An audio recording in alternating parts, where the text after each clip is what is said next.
My name is Siti Hazwani Izzaty binti Sazaly, and you can call me Hazwani. Hi, my name is Nur Ain Nazurah, binti Norlisam. You can call me Nazurah. I am Danish bin Ramlee, and you can call me Danish. In this video, we will be learning on how to solve quadratic inequalities. The method we will be using is window method. This method consists of 4 steps.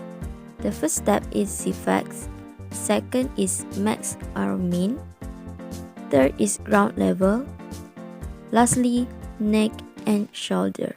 Step 1. In this step, we will be using z-facts. Z-facts is an acronym that will be used as reference to solve quadratic inequalities. Z-facts consists of 3 steps. The first step is z, which is stand for equal to 0. Second is fa, which stand for factorize. And the third step is x, which stand for x values. Step 1.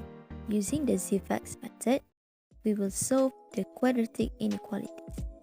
Firstly, make sure the inequality is equal to 0.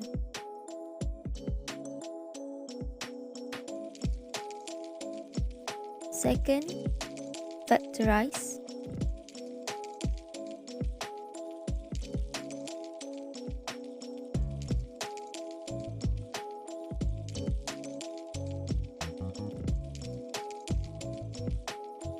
Next, write the x values.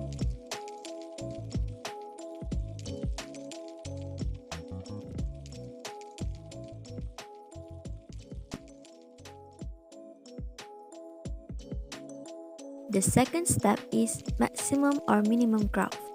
In order to draw a graph, we need to know whether we're going to draw a maximum graph or minimum graph. So, one of the easiest way to memorize the maximum or minimum graph shape is using the smile method.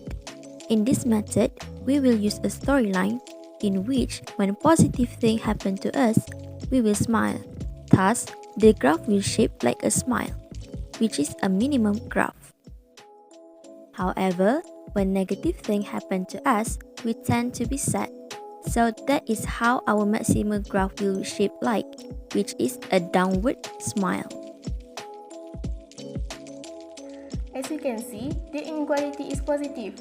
Well, when positive thing happen to us, we will smile, right? Thus, our graph will be shaped like a smile, which is a minimum graph.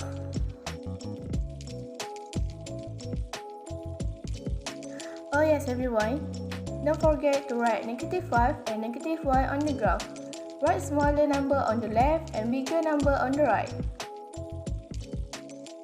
The third step is ground level.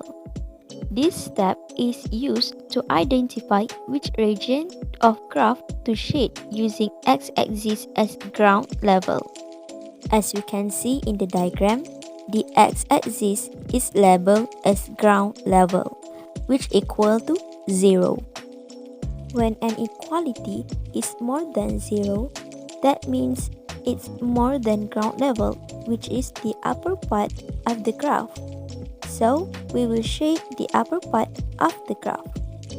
In other hand, when an inequality is smaller than 0, that means it's lower than ground level. So, we will shade the bottom part of the graph. The inequality is more than 0. That means it's higher than ground level. Hence, we need to shade the upper part of the graph.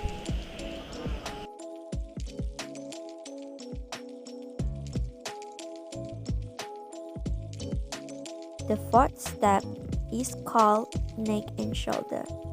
This step is used to define how to write the interval form.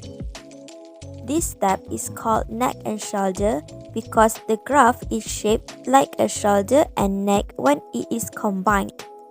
The upper part of the graph is labeled as shoulder, while the bottom part of the graph is labeled as neck. As shown in the diagram, when an equality is more than 0, which is the shoulder part of the graph, then we will need to write the interval form including the infinity from both parts. While when an inequality is smaller than 0, which is the next part, then we only need to write the limit without the infinities.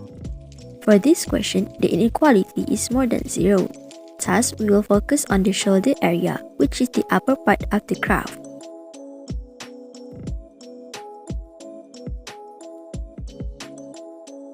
In conclusion, our interval form will be written as negative infinity, negative 5, union with negative 1, and infinity. So, that is all from us. Thank you for watching. Bye.